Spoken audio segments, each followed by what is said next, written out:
Hey guys, welcome to Mind in Motion podcast, the sports podcast where we discuss sports and the mind because it matters. My name is Irene, should I say Dr. Irene Brito, and I am your host.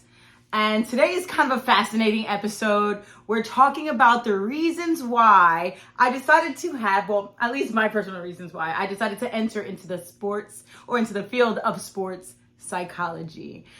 So this podcast is intended to pretty much allow us to talk about sports and the mind and what happens within the sports psychology world, right? But let's go into the beginning, right? Why is it that a person who went to school for so long to obtain her PhD in psychology, to have a master's degree in family and marriage therapy, decided to go into the world of sports psychology? Listen, may I say anything else? I have sports everywhere. I love sports. I was that girl when I was 4 and 5 years old with my uncle at the Yankee Stadium. I remember going to every Yankee game when the season, the baseball season was up and running, right? I remember going to every single game with my uncle and just enjoying the game and enjoying, all of the screaming and take me out to the ball game stuff. And it was just so exciting, right? So there lies the reason why I loved sports, okay? That was the greatest, I guess, that was the greatest hit, right? Since we're talking about baseball, right? That was a home run that got me to loving sports. Then in my life, I joined into the military and I decided that, after being in the military and having a lot of things that affected me mentally and physically, because, being a soldier is being an athlete too, guys. It's hard work. And it's even worse when you have to sit there and you think that you're going through, this physical change, physical pain in your body to try to strive to be the best in the field that you're in, but also having to abide by the mission and doing the things that you need to do in your life, right? And so for me, that was what kind of triggered or put in motion, right, the mindset of psychology and therapy and all of those things. But before we get into that, we're going to start with my why. Okay. So growing up, I was an avid athlete. I was an athlete. Okay. And it all started when I was younger. I loved dance and all those things. So I'm grateful to my mom because she was allowing me to be able to express myself in dance and those things. But then I felt kind of like I need some more. So I played baseball, handball. I'm from New York City. So I did all of these things even before softball was a thing, right? I played baseball and all of those things. But then one day, I had a little bit of pain in my life, right? And I said, what's going on? I went to a doctor. I remember I was almost 11 years old, 11-ish maybe. I probably was 11. And I remember going to the doctor where I was diagnosed with what's called scoliosis or S-spine, right? I have 2 curves in my spine, which was like detrimental for me, right? Because I'm an athlete and I love playing sports and everything else, but I was running and I used to run track and run cross country. I played volleyball and I even played a little bit of a little bit of basketball. And then I tried cheerleading. Don't know if that was a good idea. I even tried out, because the Eagles are my team. I had to start this podcast wearing this jersey. But I even tried out to become an Eagles cheerleader, but that's for another episode, right? But we're talking about, why I came into the field of sports psychology. So for me, it was very important for me to be able to have the ability to have, or the physical ability, right, to do the same thing as many other people, right, and have that outcome that was kind of like where I needed it to be, but I couldn't understand why my outcome was, different, okay? Because after I was diagnosed with the S-spine, my mental approach got me out of the game, got my head out of the game. And it was very difficult. And we have a lot of athletes now, and even then, right, that are dealing with these things. So what happens when we actually, can't talk about these things? Who do we go to, right? So I needed to know that I could be that person to be able to help those people that were like me, right? Like-minded in the sense that we love sports. Look, I love every sport.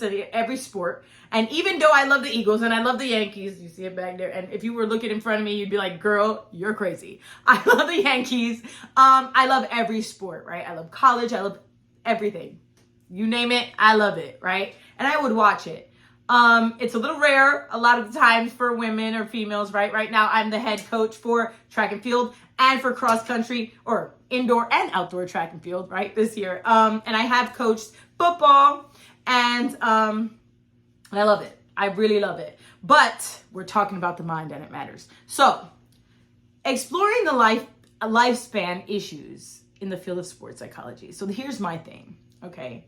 Now that you know why I decided to become a sports psychologist and to explore the field of sports psychology, and you know a little bit about me, and later on, in another podcast, I'll talk about my entire what happened and my why and all of those things and my injuries and things like that.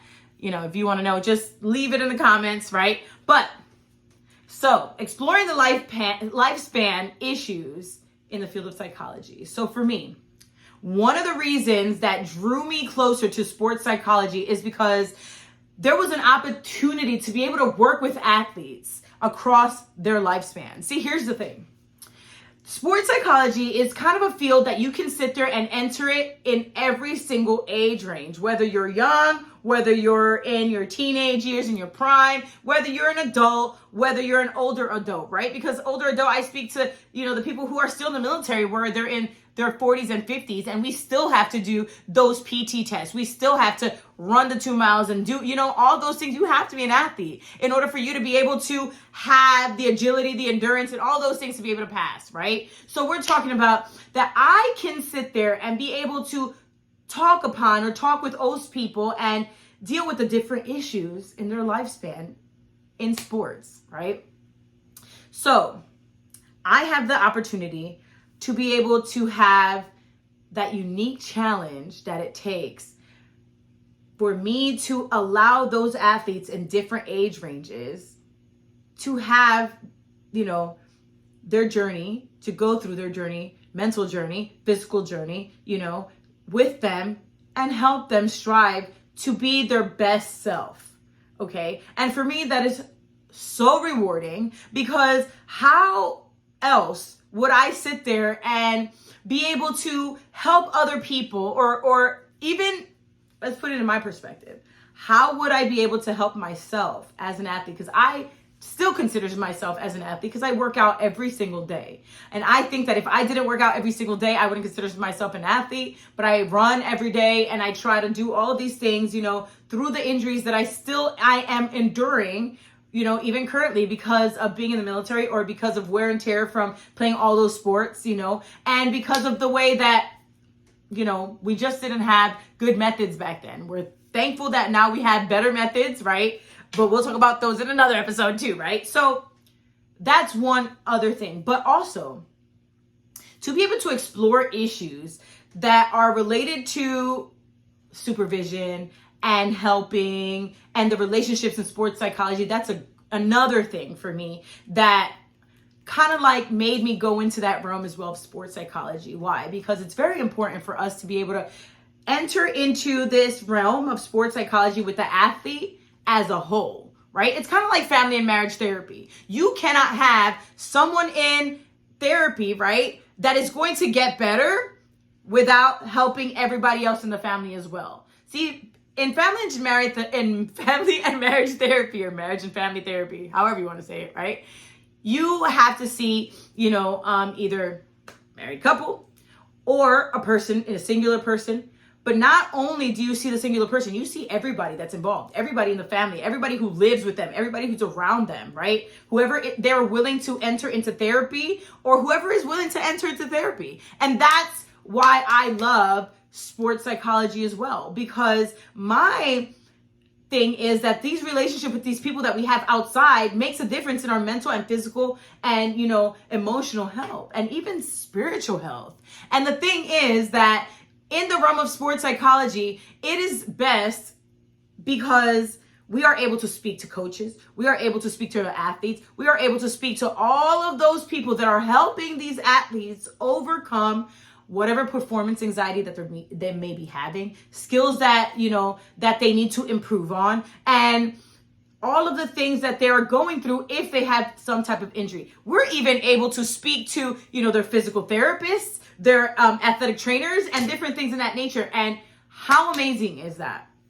For me, it's amazing. Why? Because that's what they need. They need therapy as a whole. So sports psychology to me is something that, not only was I able to put my passion in psychology and the mind and in mental health to helping people spiritually and emotionally, but I was also able to combine my love for sports into all of this too, right?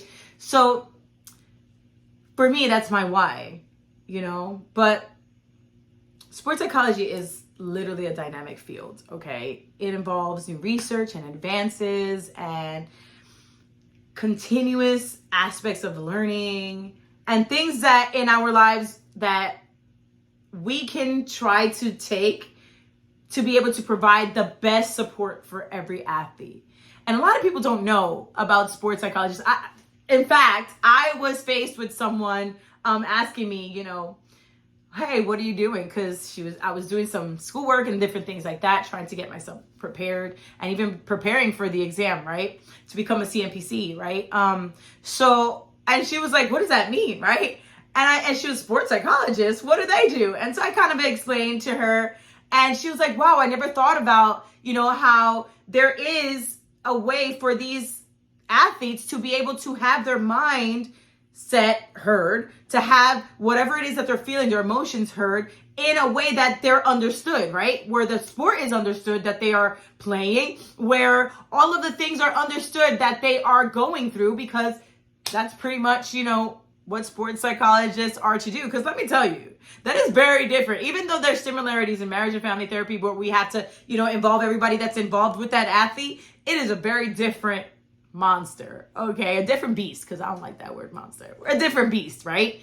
Where we are able to speak to that athlete in their language and not in the language of therapy, right? So to say, and to be able to help them get back into there, even to have athletes that, have lost limbs, and God forbid accidents and different things like that no longer can perform, whatever sport that they were performing in. And later on, we're going to have episodes in this podcast about that too. So stay tuned with that too. But lastly, the sense of fulfillment, okay? I derive it from seeing athletes, okay? That sense of fulfillment comes from seeing athletes achieve their goals and reach their full potential in the most amazing way, okay? When an athlete I've worked with credits me, okay, for their mental training or even for physical training, that is a key factor of my success. Okay? It reinforces my belief that I have and the power in sports psychology, behind sports psychology, okay? And it motivates me to continue making more positive impact with all the other athletes that I'm going to, encounter. So there's my why. I hope that this, that the main reasons that I have given you today, as to my why I'm entering the field of sports psychology helped you and gives you an opportunity to be able to think about maybe, especially if you're in the field of therapy or psychology, to think about maybe the opportunity to work with athletes if that's what you really, truly love, especially in their different stages of life, okay? And developing strong and helping relationships with them and being able to transform them and helping them get their mindset and, the power back, for them. Because look, for me, the one thing that I still don't like, okay, it's not just that I didn't like, but I still don't like about therapy is coping skills. Look, I love them. We're going to implement them, right? But we got to heal. There's going to be a time where we got to stop coping through things and we got to heal through it. So that's how I feel about it. So I'm excited, about this podcast. I'm excited where it's going to go. And that is literally all for today, for this episode in Mind in Motion, the sports podcast. I'm so excited that you guys are tuning in with me and that you are able to know my why, right? Hopefully this helps you find your why. So if you have any questions about any topic at all, and you guys are going to like the next episodes that I'm going to put up, I'm so excited about them. So stay tuned. But if you have any questions that you like for me to explore, or for me to even go out there and talk to maybe a physical therapist, sports physical therapist, because there are those. They're so exciting. And look, there's even a story for me too to tell for that, but that's the next podcast. That's the next one. But if you have any questions about, sports psychologist, like if you want me to go to a sports psychologist, or not a sports psychologist, but a sports PT, athletic trainer, some athletes, track and field, football, whatever it is, even military. Hey guys, it's almost Veterans Day, right? Or did I say veteran? Yeah, whatever. And I'm a veteran. That's crazy. But so if that's what you want to do, just leave me a comment in the comments down below. And please just reach out to me, But until next time, remember this. Keep your mind in motion. Embrace the power of sports psychology in unlocking your full potential. Okay? Because it's important. The mind matters, okay? Thank you for listening. And until next time, take care and keep striving for greatness. Bye.